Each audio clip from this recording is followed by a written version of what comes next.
Hello. How are you guys tonight? Thanks for having me here, Gina. I appreciate it. Yeah, and Jeff too, of course. You thought I was going to give it that. But,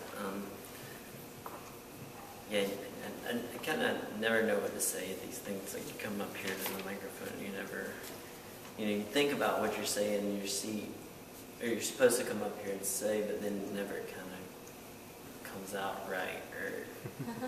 But this time I'm really trying not. I tried not to think too much before I came up, so it's kind of, yeah.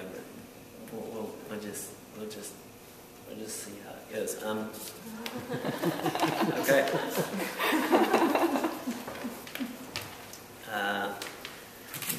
This is called This is a piece. This is a part of it. Piece. Okay. You don't have a place to sleep. You live in Paris with your girlfriend. You've just gotten fired from your job and she gets mad and tells you you have to leave. A day later you come back because you don't have anywhere else to go and she calls the police. They yell at you in French and it's hard to respond because your French is comme ci comme ça. But the officer tells you you have to leave. You have to stay with friends, he says. But you don't have too many friends. You're more the quiet type that doesn't make too much eye contact with people.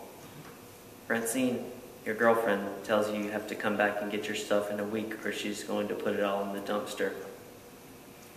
You know somewhere in one of those boxes is a vinyl copy of Abbey Road signed by John Lennon, but you try not to think about that. You only need the essentials: a warm coat, jeans, jacket, socks, underwear, and an extra pair of gloves. When all your clothes are packed, you drag them down to the metro. The only suitcase you have has one wheel. It's incredibly awkward and you end up rolling it through a big pile of dog turd. When you lift it over the turnstile in the station, it's light, but it's hard to maneuver through the gate. In a few hours, the station you're in will be filled to the exits with people trying to get to work, but now it's empty. The letters that say Porte Clignancourt are white, and you stare at them so long that they start to have a yellowish tint. On the train, you can barely make out the faces of the other passengers, but you know that they're looking at you, the foreigner with shit on his suitcase. You decide the best plan of action is to go to Connor's apartment. He's a Northern Irishman you can barely understand, but he's always let you sleep on his place when you've had too much to drink. His apartment is 6 stories up with no elevator, and you hesitate before knocking. It's 6 in the morning. When he finally opens the door, he acts like he's happy to see you. Stay as long as you like, he says, but he lives in a studio apartment and your suitcase takes up about 1/8 of his living space. He lets you stay in his apartment for a month and you sleep on a mattress in the corner that reminds you of a dog bed. At nighttime, the noise from the street keeps you awake.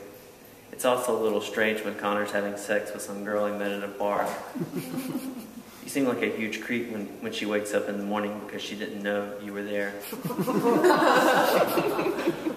In situations like this, you're ashamed that you sleep on your friend's dog bed. When you go out drinking with him, you hope that someone will take pity on you and let you sleep with her.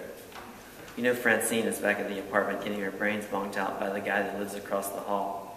She's just the type that has the confidence to bounce back after 4 years of being with you, you loser. That's it. Thanks, guys.